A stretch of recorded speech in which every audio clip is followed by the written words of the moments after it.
How will the graph of y minus 4 is equal to 0 be simplified. y minus 4 is equal to 0। ठीक है, इसका graph के बारे में पूछा गया कि ग्राफ कैसा होगा। ठीक है, ग्राफ के बारे में बताना है। ऑप्शन में दिया हुआ parallel to x axis, parallel to y axis, passing through the original point, none of these. ठीक है, तो जब ग्राफ पूछा जाए कि कहाँ से पास होगा, किधर से, पैरेलल टू x एक्सिस होगा कि पैरेलल टू y एक्सिस होगा, या passing through the original point. Original point मतलब ओरिजिन कहने का मतलब है यहाँ पर, है ना, ओरिजिन से पास होना, या फिर उनमें से कोई भी नहीं। तो कैसे बताएंगे? जब भी ग्राफ बताना हो कि ग्राफ कैसा होगा, तो इसको दो वेरिएबल में लेने का कोशिश करना पहले। ठीक है, इसको दो वेरिएबल में, इसको मैं कन्वर्ट करके क्या लिखूंगा? ठीक है, पहले तो वही लिखूंगा y minus 4 is equal to 0। उसके बाद हम लिखेंगे 0x प्लस वाई माइनस 4 बराबर 0, इतना कह सकते हैं। ठीक है नहीं, जीरो का क्वेश्चन, एक्स का क्वेश्चन 0 है तभी तो x नहीं है ना, ये मतलब है x। तो अब इसके लिए हमें क्या करना पड़ेगा? इस तरह से ग्राफ ड्रॉ होने लायक सिचुएशन लेना पड़ेगा। एक x के लिए लेना होगा, एक y के लिए लेना होगा। दो पॉइंट अगर ले लेते हैं तो काफ़ी हो जाता है। ठीक है, तो जो नहीं है उस पर हर बार x को ही मानना है। जैसे x को कुछ भी मान लेते हैं थोड़ी देर के लिए, x जो है 1 है, तो 1 इससे 0 होकर खत्म हो गया, तो y का वैल्यू +4। x को अगर मैंने 2 मान लिया, ठीक है, x को 2 मान के देखो, तो 2 इंटू 0 ये 0 हो गया, y का वैल्यू फिर से 4 हो जाएगा। x को कितना भी मानते रहेंगे, y हमेशा 4 का 4 रहेगा। ठीक है, अब इसका ग्राफ देख लो। जैसे ये x एक्सिस हुआ और ये y एक्सिस हुआ, अभी पता चल जाएगा कि किस तरह से होने वाला है। x का 1 यहीं पर मान लेते हैं, ये मेरा x है, ये मेरा y है। x का 1 यहीं पर होगा, यहीं पर 2 होगा। ठीक है, और y का 4, 1 2 3 4 मान लेते हैं, यहाँ पर 4 है। तो 1 के सामने और 4 के सामने, इसके सामने और 4 के सामने ये पॉइंट हुआ, फिर 2 के सामने और 4 के सामने ये पॉइंट हुआ। ग्राफ क्या होता है? उन पॉइंट्स को मिलाने वाली लाइन। तो इस तरह से ना मिलेगा, स्केल बिछा के जब इस पर खींचेंगे, यही लाइन मेरा ग्राफ हुआ।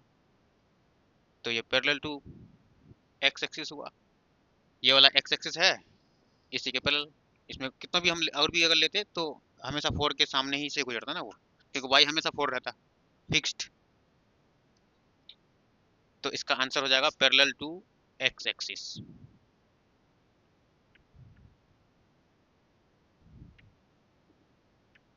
इसका ग्राफ होगा पैरेलल टू एक्स एक्सिस। ठीक है,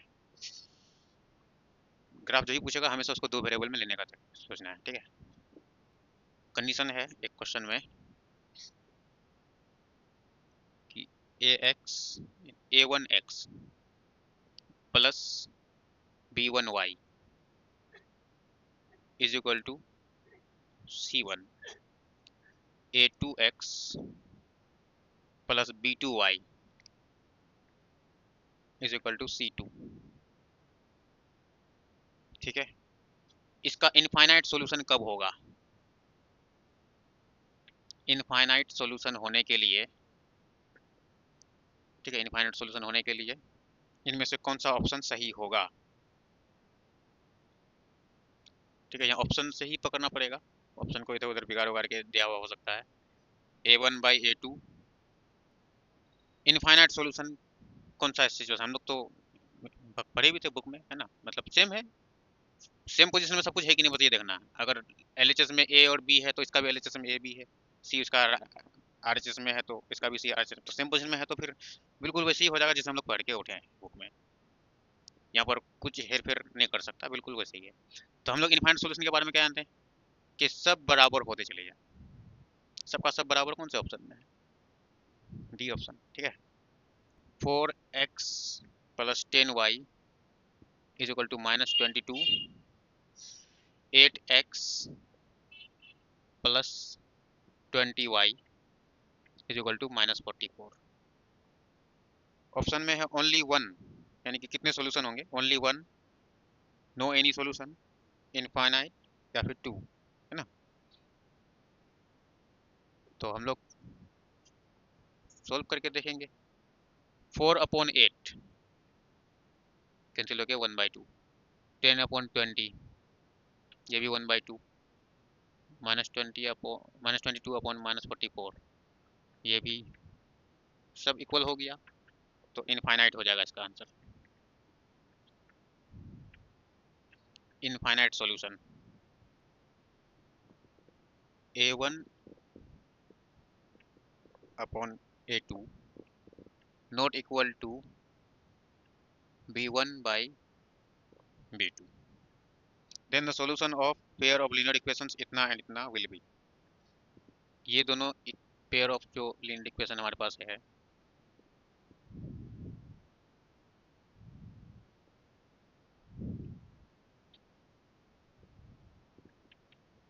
और एक ये है A2x B2y C2 0, तो इसका कितने सॉल्यूशन होंगे? Unique solution, no any solution, countless solution, none of these. जो यहाँ पर बता के रखा वो सेम पोजीशन में है कि नहीं पहले ये देख लेना। आगे सी का तो मतलब ही नहीं बनता, सी कहाँ पर है उससे देखना ही नहीं। ए इसका इक्वल के लेफ्ट साइड में है, इसका भी लेफ्ट साइड है, तो सेम कंडीशन दे दिया। और ऐसी कंडीशन में वन वन सोल्यूशन बोलते हैं, ओनली वन सोल्यूशन। उसी को दूसरे वर्ड में यूनिक सोल्यूशन बोलते हैं। तो ये सिंपल सा इस होता है, इसका हम लोग क्या पढ़े हैं, यूनिक सोल्यूशन पढ़े हैं, ठीक है। यूनिक सोल्यूशन या फिर ओनली वन सोल्यूशन भी इसको कहते हैं, ठीक है। या तो ये बोलो या तो ये बोलो, ऑप्शन में ये वाला है। ऑप्शन में वर्ड बदल बदल के रहता है। What type of straight line will be graph of इतना x minus y is equal to 0, x minus y is equal to 0, इसका किस तरह का स्ट्रेट लाइन होगा, ठीक है। किस तरह का straight line, parallel to x axis होगा, या फिर पैरेलल टू y एक्सिस, या पासिंग थ्रू ओरिजिनल पॉइंट। यहाँ ऑप्शन अलग तरह से दिया है, ठीक है। यानी कि क्या वो x एक्सिस से पास होगा, जिससे हम लोग जैसे ग्राफ होता है, मतलब ये x ये y एक्सिस है, ये x एक्सिस है, क्या इस तरह से होगा या फिर इस तरह से होगा, या ओरिजिन से पास होता हुआ होगा, किस तरह से होगा ये हमें पता करना है। ओरिजिन से दोनों का डिफरेंस 0 है ना। तो इसके लिए हम लोग ड्रॉ कर लेते हैं इस तरह से, इसका सिचुएशन तैयार करेंगे पहले। एक्स वाई, 2 पॉइंट लेने से काफ़ी है, कम से कम 2 पॉइंट, ज़्यादा भी ले सकते हो लेकिन कम से अगर कम लेना चाहते हो तो 2 पॉइंट तो लेना ही पड़ेगा। चलो अभी मैं वाई को कुछ मान लेता हूँ, वाई को 1 मान लिया, तो ये वाई हमने 1 माना, तो एक्स का वैल्यू ये इसको शिफ्ट कर देंगे तो ये भी 1 हो जाएगा, यानी दोनों बराबर है तभी तो डिफरेंस 0 होगा, है ना। वाई अगर 2 होगा तो एक्स भी 2 हो जाएगा, वाई 3 होगा तो वो भी 3 हो जाएगा, ठीक है। यानी कि दोनों सेम, दोनों का वैल्यू सेम। जैसे x का मैं 1 2 कर दिया, y का भी 1 2, ठीक है, यहाँ लिख देता हूँ इस तरह से। अब 1 का पॉइंट लेंगे, इसके सामने 1 इसके सामने, तो यही वाला पॉइंट होगा। 2 के सामने, इसके सामने, इसके भी सामने, तो यही वाला पॉइंट होगा। अब इसको जब ऐसे मिला के ये करेंगे ना तो ओरिजिन से पास हो जाएगा, ठीक है। ओरिजिन से पास होता हुआ ग्राफ मिलेगा हमें, तो पासिंग थ्रू ओरिजिनल पॉइंट्स का हो जाएगा, ठीक है। तो मैं सिर्फ ओरिजिन ऐसे लिख देता हूँ,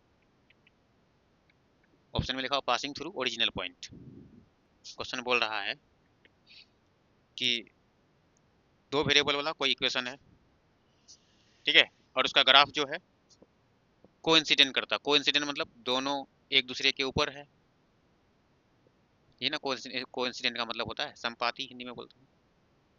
तो इसका सॉल्यूशन कैसा होगा, ऑप्शन के हिसाब से 1 2 3 काउंटलेस, तो ऑप्शन के हिसाब से हो जाएगा काउंटलेस। ठीक है, 2x plus 3y is equal to 4, उसके बाद 4x plus 6y is equal to 12।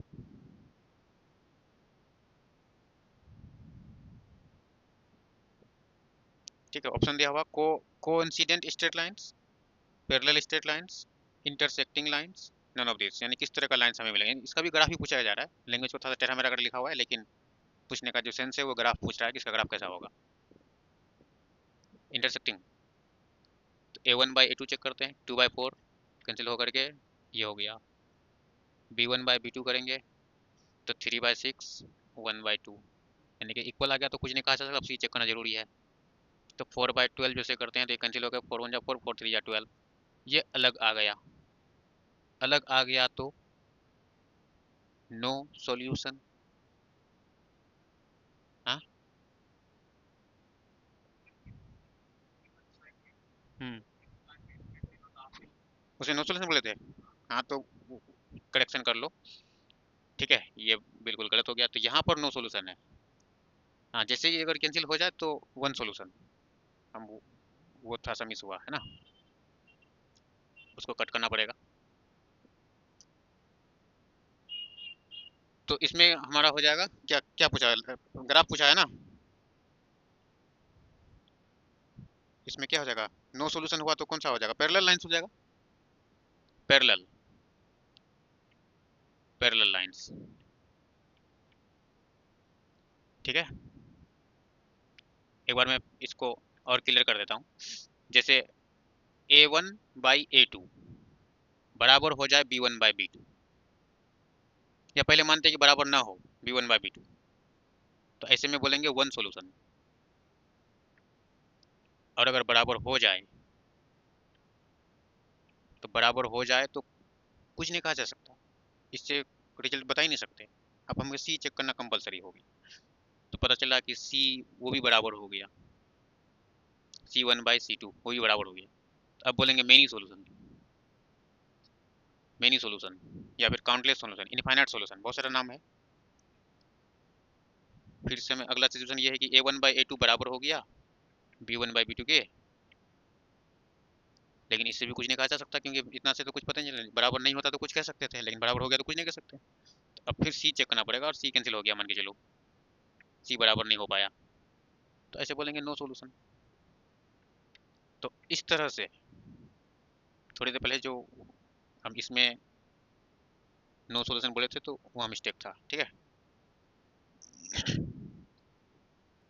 तो अगला क्वेश्चन में दो इक्वेशन दिए हुए हैं, 2x minus 3y plus 1 is equal to 0, 3x plus y plus 2 is equal to 0। How many solutions, यानी कितने सॉल्यूशन होंगे इसके, one and only one solution, no solution, countless solution, none of this. तो इतना bye इतना check करेंगे, 2/3 ये simple form में, और कुछ नहीं होगा इसका, इसका हो जाएगा -3/1, तो ये दोनों अलग अलग हो गया, तो one and only one solution. ठीक है, ठीक है, 2x plus 3y plus 15 is equal to 0, 3x minus 2y minus 12 is equal to 0। इसमें से जो ग्राफ बनेगा वो किस तरह का लाइन होगा, को incident straight lines, parallel straight lines, intersecting straight lines, none of these. हमेशा वही रेशो चेक करना, 2/3 हो गया इधर, यहाँ पर 3y-2, तो अलग अलग हो गया, अलग अलग को वन सॉल्यूशन बोलते हैं, और वन सॉल्यूशन होने से इंटरसेक्टिंग, वन सॉल्यूशन मतलब एक पॉइंट पर इंटरसेक्ट कर रहा है ना, तो इंटरसेक्टिंग हो जाएगा तब, intersecting straight lines.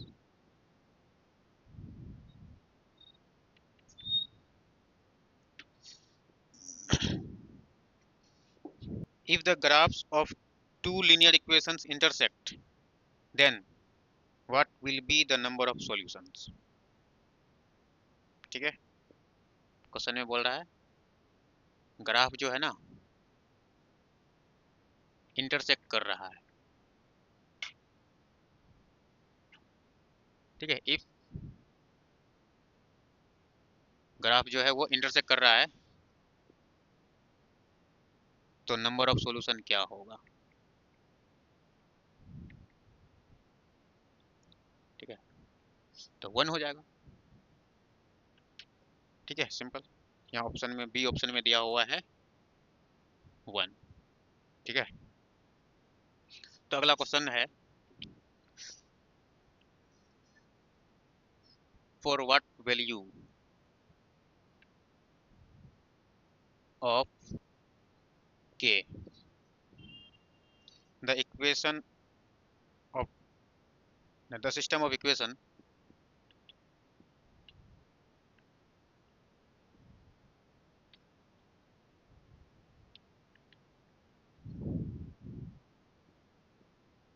x plus 2y is equal to 3 and 5x plus ky is equal to 15। ठीक है, तो यहाँ पर बोलने का मतलब है कि k का कौन सा वैल्यू लेकर के कोई इक्वेशन इस तरह से चेंज होकर के इस तरह हो जाता है। यानी कि एक इक्वेशन इस तरह से था, अब वो इस तरह से लिखेंगे तो k का क्या वैल्यू रहना चाहिए, ये कहने का सेंस था। लेकिन हमको लग रहा था कि शायद पेयर ऑफ जो लीनियर इक्वेशन हम आप सोचे कि अलग ही अलग ऐसे सोच रहे थे, लेकिन वो वाली बात है ही नहीं। एक ही इक्वेशन को लेके वो बात कर रही है ना, मतलब बात नहीं बताया जा रहा है एक ही तरह से कि सेम इक्वेशन है, पहले ऐसे था अब इस तरह से हो गया। तो यानी कहने का मतलब कि x का जो कोएफिशिएंट 1 था वो 5 हो गया, 3 जो है वो 15 हो गया, तो 2 कितना होना चाहिए उस हिसाब से, यही मतलब है। तो हम देख पा रहे हैं कि 3 का ये 5 टाइम्स है, तो 2 का भी ये 5 टाइम्स होगा, और 2 का 5 टाइम्स कितना, 10 है ना, 10 आंसर हो जाएगा, जो कि बी ऑप्शन में दिया हुआ है। फिर से इक्वेशन दिया हुआ है 2x plus 3y is equal to 11। दूसरा वाला इक्वेशन है 2x minus 4y is equal to minus 24।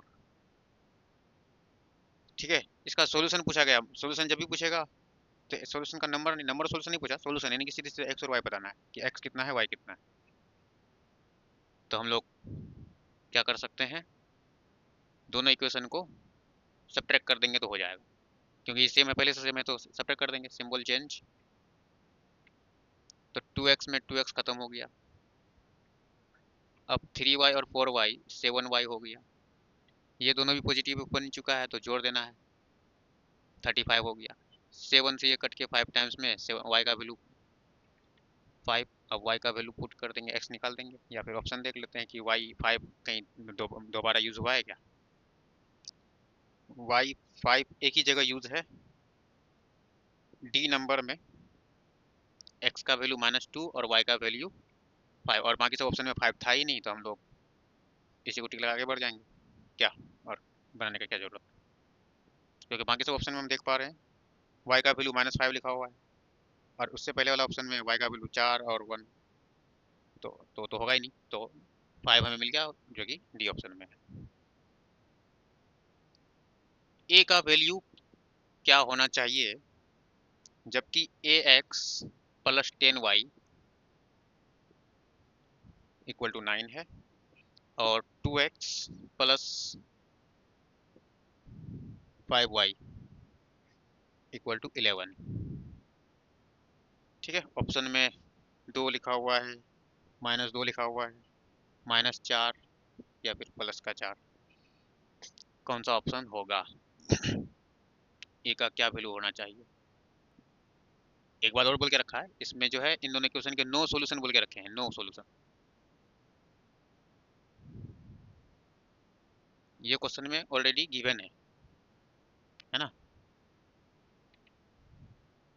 ये दोनों इक्वेशन को नो सॉल्यूशन के हिसाब से सोचेंगे तो एक ही जगह इनमें से क्या रहना चाहिए जो नो सॉल्यूशन हो जाए। तो नो सॉल्यूशन कहने का मतलब ये दोनों, इसका रेशियो बाकी, यानी ये दोनों तो इक्वल लेकिन ये इक्वल नहीं, ऐसा होना चाहिए। तो ये दोनों इक्वल, तो यानी कि a/2 10/5। तो 5 से ये 2 टाइम्स में कटा, और a का वैल्यू क्या बन जाएगा तब, 2 × 2 4 बनना चाहिए। हो गया, यानी a का वैल्यू 2 होना चाहिए, क्योंकि ये दोनों इक्वल है ना, तो a का वैल्यू 4 हो जाएगा।